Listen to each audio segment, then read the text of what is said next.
بسم الله الرحمن الرحيم يا أيها المزمل قم الليل إلا قليلا نصفه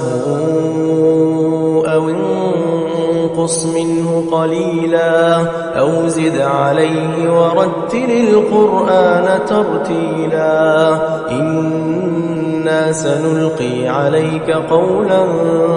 ثقيلا إن ناشئة الليل هي أشد وطئا وأقوم قيلا إن لك في النهار سبحا طويلا واذكر اسم ربك وتبتل إليه تبتيلا رب المشرق والمغرب لا إله إلا هو فاتخذه وكيلا واصبر على ما يقولون واهجرهم هجرا جميلا وذرني والمكذبين أولي النعمة ومهلهم قليلا إن لدينا أنكالا وجحيما وطعاما ذا غصة وعذابا أليما يوم ترجف الأرض والجبال وكانت الجبال كثيبا مهيلا إنا أرسلنا إليكم رسولا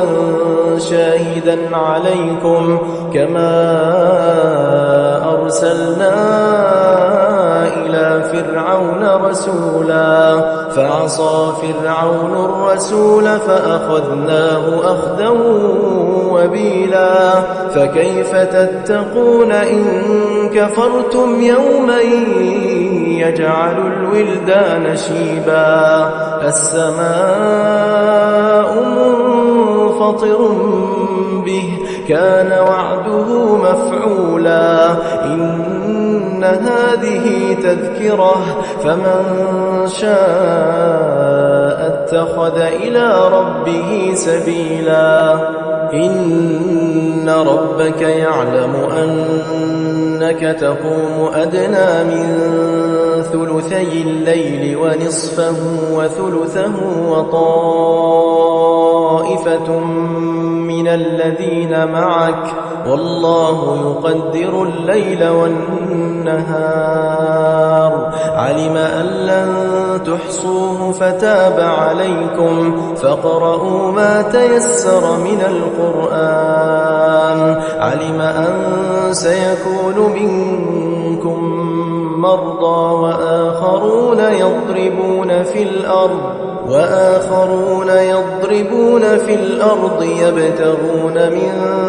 فضل الله وآخرون يقاتلون في سبيل الله فاقرؤوا ما تيسر منه وأقيموا الصلاة وآتوا الزكاة وأقرضوا الله قرضا حسنا وما تقدموا لأنفسكم من خير تجدوه عند الله هو خيرا وأعظم أجرا واستغفروا الله إن الله غفور رحيم